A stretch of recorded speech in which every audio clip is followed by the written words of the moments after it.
Hey, Shalom, Shalom. It's the brother Ishar from GMS Mississippi Gulf Coast. While I get started, I'm going to give an infinite honor and glory and praise to the Most High and His Son, Yahweh, Bahasham, Yahweh Shai, Bahasham, Rakak Wadash, double honors to the apostles and elders of Great Millstone, peace and salutations to the icon that's pushing this truth without faith and all righteousness and all sincerity. To you, I say Shalom, all right? And this is a lesson through the Rakak Wadash. I won't make it too long, but over in his home, man, just going into, man, just continue to control ourselves out here, man. You know what I'm saying? Be wise as serpents, harmless as dove, man. You know, as the scriptures say. Because, you know, we're coming in this time, you know, seems like the vexation of spirit is just, you know, getting a little worse, man. You know, we continue to be tried for our patience, our temperance, you know, and you know, people, demons just hopping on these people, man, and they gunning for us, man. They gunning for our sanity, man. They trying to get us off our head, man. Like the scriptures say, let no man take thy crown. So we got to continue to move in the spirit, man. Continue to move with that sense of peace, man. You know, that we get through the Rakak Wadash, but also by way of the scriptures, man. You know. So with that, I want to start off with Proverbs 15:1.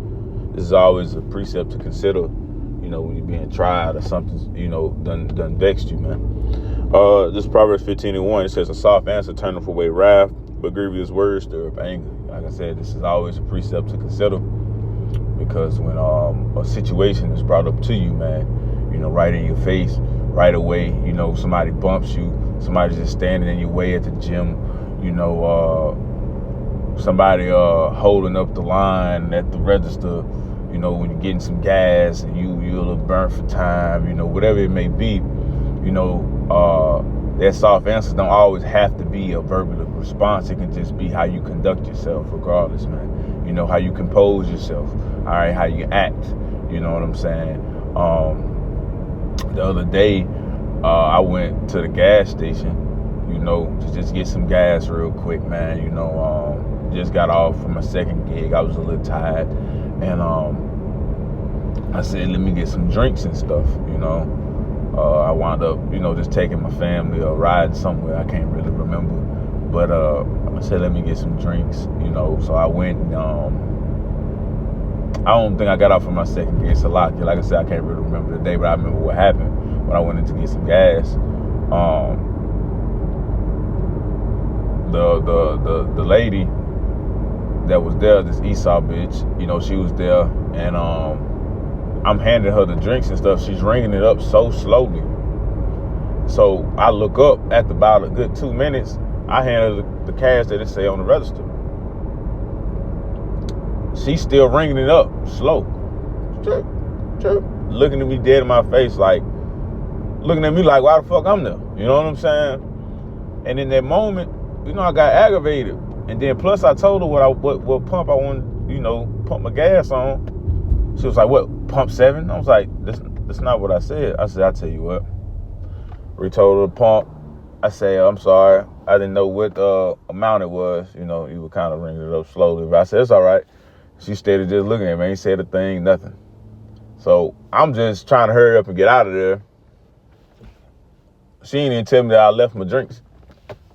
She's ringing somebody else up by this point. So my drink's just sitting up there. She ain't called me. So I just ended up stopping right at the door. Took a deep breath.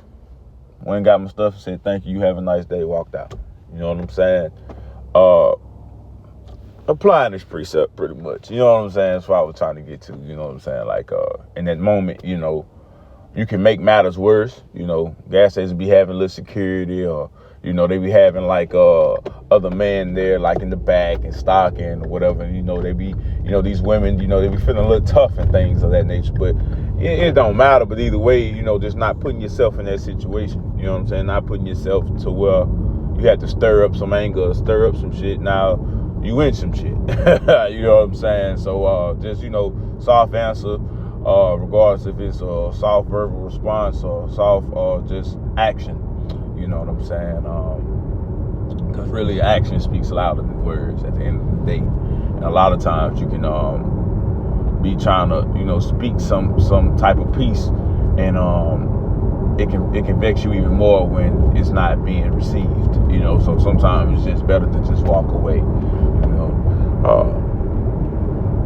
This Proverbs 22 and 24 through 25 in the NLT. It says, don't befriend angry people or associate with hot-tempered people, or you will learn to be like them and endanger your soul. All right, so that's kind of what I'm getting into, you know. I ain't really mean to have that one first, but you know, hey, I can, you know, through the Spirit, the Lord will lead the Spirit where it need to go, you know. Just being around people in that spirit too, man, you know, that can vex you as well, man, and it can have you losing your cool, man, you know.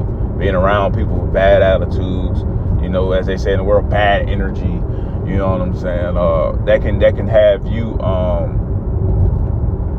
in that same type mode, man, you know. So it's not wise to be around people that's always got attitude, always sitting up there with the nose turned up and got some negative shit to say, man. All right, always doing some negative shit, man. You know what I'm saying?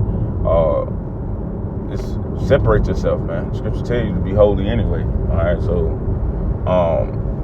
yeah, man. You know, you can bring yourself into something too, man. You know, being around or just being in just a place where it just don't feel right, man. You know, you got to move around as well in that nature. You know,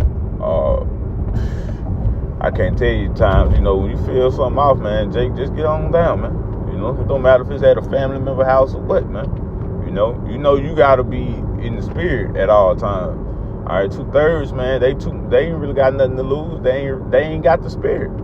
Okay, so yeah, man, go on, get away. You know, that's another thing. Be mindful. Know what's beneficial to you, man. Okay, like Scripture say, all things are lawful but not expedient. You know, you know. I mean, yeah. So you know, it ain't unlawful to, you know, be around a family member or two, you know, or you know, just go to a little family gathering with some food. But when things get a little too much, or you know, you see the vibe ain't right, man, go on, get on down, man. Okay, because the Lord gonna look at you. Okay, the Lord chosen you and gave you the spirit, man. All right, so the Lord gonna look at what you did. 2/3 already got their lot. Okay, so it matters what you do and how you conduct yourself, man. All right, through the spirit and power of Yahweh Shem Yahushua. And so it's Proverbs 25 and 28. It says, he that have no rule over his own spirit is like a city that is broken and down and without walls. You see, now this is another thing, okay, about controlling yourself and having that temperance, man. Because when you're out of control and you don't have self-control and you don't know how to control your temper, you pretty much just open for anything, open for destruction. All right, open to put yourself in harm's way, man. All right, a city without walls, it's open, man. It's destroyed. It's nothing there. You see what I'm saying? So, you know, you got to be mindful of that, man. Okay, knowing how to control your temper. All right, having temperance, having patience to endure some shit, man. Okay, this world, we already outcasted with this society. So, of course, man, we gonna stick out like a sore thumb, and we gonna be problems to people that we ain't even intend to be problems to. That's just what it is, man. Okay.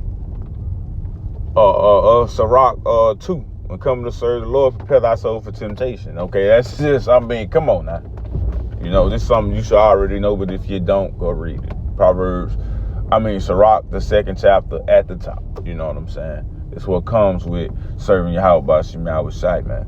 All right, being hated, okay, being demonized, all right, having to endure some shit, man, having to endure being tried all the time, man. People trying you, man. Okay. But it, like I said in the beginning, it matters what you do, okay? Because the Lord chosen you up out of this world. The Lord chosen you up out of this society, all right? Now, is Romans chapter 8, verse 6, because the word of the Lord don't like that shit either, man.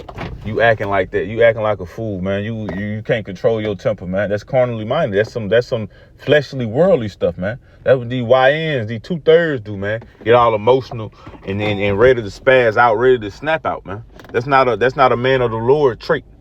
Okay. This is Romans 8 and 6. It says, for to be carnally minded is death, but to be spiritually minded is life and peace. All right. That's to be a spiritual spirit. That's a man of the Lord, man. To be spiritually minded, man. To be mindful of all things. All right. To have that control. To not lose control, man. Because if you do, then what? That brings forth death, man. That brings forth danger to you, man, your soul. This is verse 7. It says, because the carnal mind is enmity against Yahweh Shem Yahushua, for it is not subject to the law of Yahweh Shem Yahushua, neither indeed can be. So no type of emotional, ready to flash out type of mind is the spirit, man. That's not the spirit. And the Lord don't deal with that shit, man. Okay? So if this is you, man, hey, do away with it, man. Work on it. Pray on it. All right? Because that's not moving in the spirit, man. All right? And that was just a little quick lesson I just wanted to do real quick, man. Lord willing, I pray this lesson was edifying to someone. I'm going to close out and give you infinite glory and praises to Yahweh, Bahashim, Yahushai, Bahashim, Rakakwadash. Double honors to the apostles and elders of Great Millstone. Peace and salutations to the icon that's pushing the truth by faith, righteousness, and sincerity. To you, I say shalom.